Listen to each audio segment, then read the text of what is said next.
Bonjour monsieur, je fais un petit sondage. Vous avez 2 secondes, vous êtes pour ou contre la peine de mort? Contre.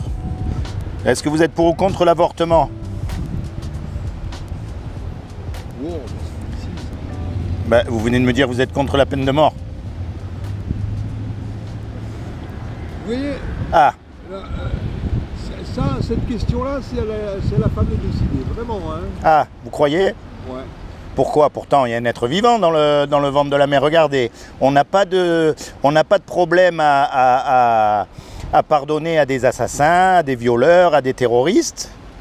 Ça nous embête de les condamner à mort.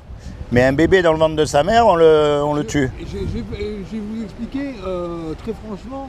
Je ne peux pas vous répondre non, je suis contre. Je vais vous expliquer pourquoi. D'accord. Parce que j'ai eu 2 amis qui ont eu un avortement et ça m'a bien arrangé. Donc ce serait très hypocrite de dire Ah, d'accord. Ce serait très hypocrite. Ça vous a bien arrangé, d'accord. Ok, non mais au moins vous êtes sincère, hein. Donc c'est pareil que si par exemple mon voisin il me gêne, je peux l'éliminer. Non, quand même pas. Ah, pareil, c'est le même système. Bon, mais c'est pas grave, à la limite. De toute façon, vous savez qu'un jour ou l'autre, on va mourir. Un peu ça. Et après, est-ce que vous vous êtes déjà posé la question? Je suis croyant, hein. Ah, alors vous croyez en quoi sans indiscrétion? En Dieu. D'accord.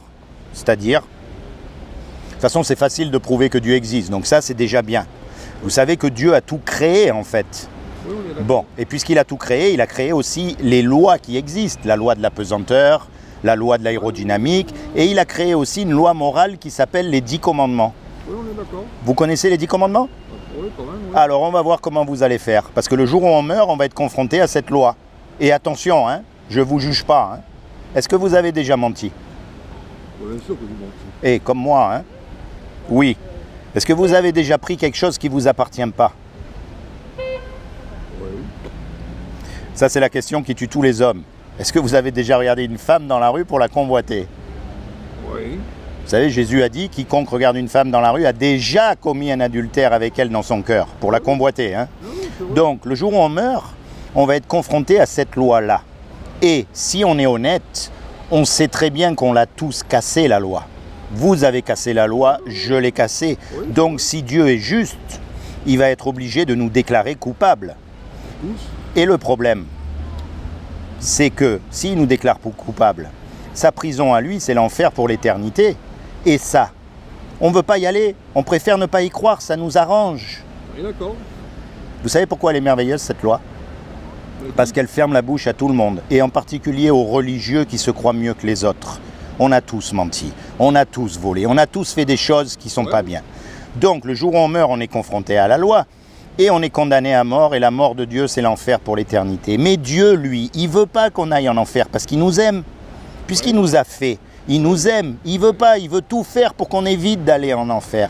Et il a fait quelque chose en particulier pour que vous et moi, malgré qu'on soit coupable et qu'on l'admet, on puisse éviter d'y aller en enfer. Est-ce que vous savez ce qu'il a fait? Dites-moi. C'est pas compliqué. Il y a 2000 ans, il est descendu lui-même sur terre et il a pris une forme humaine qui est Jésus. Oui, mais attendez, là, je vous arrête. Oui. Je vous arrête dans le sens où le Christ déclare le Père est au-dessus de moi. Oui. Très bien. Donc il s'est dissocié, un peu Oui. dissocié, même si c'est très, même si ça se Très lié. même si ça peut se superposer. Quoi. Alors je vais vous expliquer pourquoi et comment. Est-ce que vous connaissez par exemple la conjugaison? La conjugaison, vous avez le passé, le présent, le futur qui sont complètement différents, mais qui sont quand même indissociables et qui font la conjugaison. La matière. Les atomes, vous avez les protons, les neutrons, vous voyez ce que je veux dire? C'est toujours 3. Alors ça ne veut pas dire que c'est 3 dieux, pas du tout. Mais ce sont 3 éléments qui forment un Dieu. Dieu ne peut pas descendre sur terre parce que c'est un esprit. Donc il a pris une forme humaine en Jésus. Vous voyez ce que je veux dire? C'est pour... Oui. Je vais aller à l'extrême. Hein. Allez-y. Je ne peux pas dire que le Christ est le créateur du monde en ces 6 jours. Non. D'accord. Voilà, là s'arrête ma conviction. Et pourquoi vous ne pouvez pas dire qu'il a créé en 6 jours? Qu'est-ce qui vous retient? Qu'est-ce qui vous gêne dans le fait qu'il ait pu créer le monde en 6 jours ou 7 jours? Parce qu'on a le Christ alors. Oui, qu'est-ce qui vous retient à faire ça? S'il est Dieu, rien ne peut le retenir. Non, je vous l'ai dit, le Christ se déclare lui-même, il est Oui. au-dessus de moi. Oui, ça c'est certain. Parce que, si vous voulez, c'est le Christ a une fonction particulière, c'est comme le passé, on va dire. Il y a le Saint-Esprit aussi. Oui, là. Et il y a le Père. Voyez? Mais ce qu'il faut comprendre, c'est que le message, il est là. Christ est venu sur terre pour nous amener à Dieu. Il est l'intermédiaire. Et il est écrit que celui qui croit que Jésus est le Fils de Dieu et qu'il est ressuscité des morts, oui, il aura la vie éternelle. Mais ça ne suffit pas de croire, parce que les démons aussi, ils croient. Et ils tremblent. C'est écrit. Mais il faut avoir une vie moralement acceptable, quoi. La clé là-dedans, c'est ce qu'on appelle la repentance.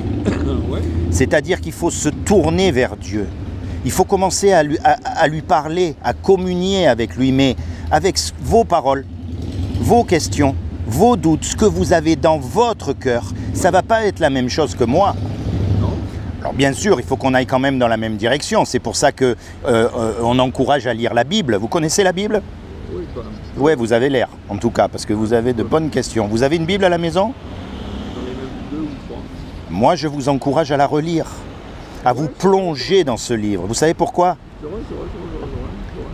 Quelle que soit la galère où on est dans cette vie, que l'on soit malade, que l'on soit en prison, que l'on soit dans une chaise roulante, que l'on soit même riche et en bonne santé, ça s'arrête.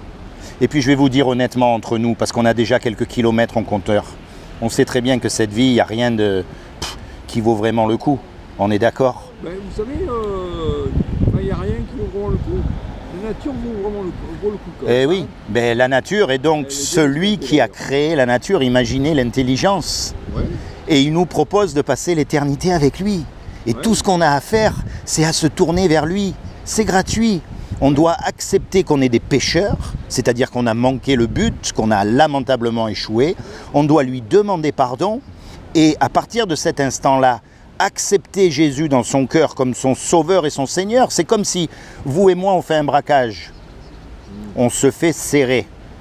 On passe devant le juge. Et le juge nous dit, vous avez 3 millions d'euros à payer tous les deux. Et on n'a pas les sous.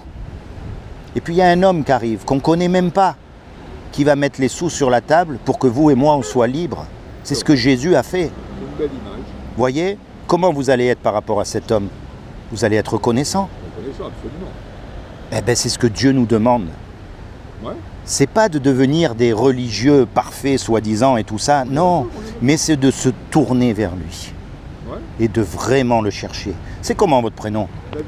David, moi c'est Laurent. Enchanté. Seigneur Jésus, je te demande vraiment que tu te révèles dans le cœur de David en tant que son Seigneur et son Sauveur, afin qu'il soit sauvé pour l'éternité, lui et toute sa famille.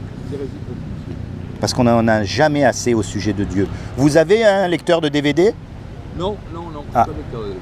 D'accord, dommage. Bon, vous m'avez dit que vous avez une Bible, donc je n'ai pas besoin de vous donner une Bible.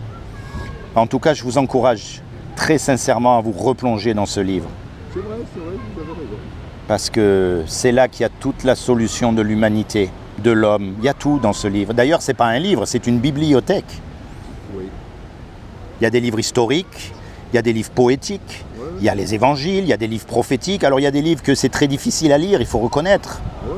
Mais je vais vous dire une chose. Ce que vous ne comprenez pas ou ce que vous avez du mal à comprendre dans la Bible, à la limite, c'est pas grave. Par contre, ce que vous comprenez, mettez-le en pratique dans votre vie. Oui. David, Enchanté, je vous en croiser. bonne fin de journée. Vous êtes d'où? Je suis de Vidauban, moi. Ah ben écoutez, au plaisir alors. Je suis là très régulièrement, je passe mon temps à encourager les gens à se rapprocher de Dieu, non pas d'une religion. Il ne faut pas confondre. N'oubliez pas que ceux qui ont mis Jésus sur la croix, c'était les religieux de l'époque. Et aujourd'hui, ceux qui nous dégoûtent de Dieu, ce sont les religieux d'aujourd'hui. On n'a pas envie d'être comme eux. Je crois qu'il y a quand même une atmosphère d'athéisme en France qui est assez prégnante, quoi. Moi je dirais oui, mais vous savez, on ne peut pas être athée. C'est très facile de fermer la bouche à un athée, parce que pour être athée, Il faut avoir la connaissance absolue. Et on n'a pas la connaissance absolue. Tous les jours, on découvre de nouvelles choses. Donc, pour pouvoir dire Dieu n'existe pas, il faut être un gros menteur, parce que, ben non, on ne peut pas l'affirmer. Quelque part, il faut être gonflé, ouais. Et, vous voyez ce que je veux dire? Alors qu'en fait, c'est facile de prouver qu'il y a un créateur, puisqu'il y a une création. C'est d'une logique. Un enfant pourrait comprendre ça. Il y a une création. Imaginez la canne, là. Je vous dis, eh bien, la canne, elle s'est faite toute seule au cours des milliers d'années. La ferraille s'est formée, le plastique. C'est impossible. Puisqu'il y a une création, il y a forcément quelqu'un qui l'a fait. Ouais. Et oui, c'est aussi simple que ça. Vous savez, Dieu, il n'est pas compliqué. Il est très simple. L'homme est compliqué. Parce qu'il aime tellement son péché qu'il ne veut pas se tourner vers Dieu. Il ne veut pas. Les évidences, elles sont là, sous nos yeux. Il suffit qu'on regarde le soleil, les étoiles, les animaux, les poissons, la nature, comme vous disiez. C'est évident. Donc n'oubliez jamais ça, David. Un jour ou l'autre, on va partir, vous et moi. Et même si je vous souhaite de vivre encore longtemps, je ne peux pas vous garantir 10 minutes. C'est aujourd'hui qu'il faut se tourner vers Dieu.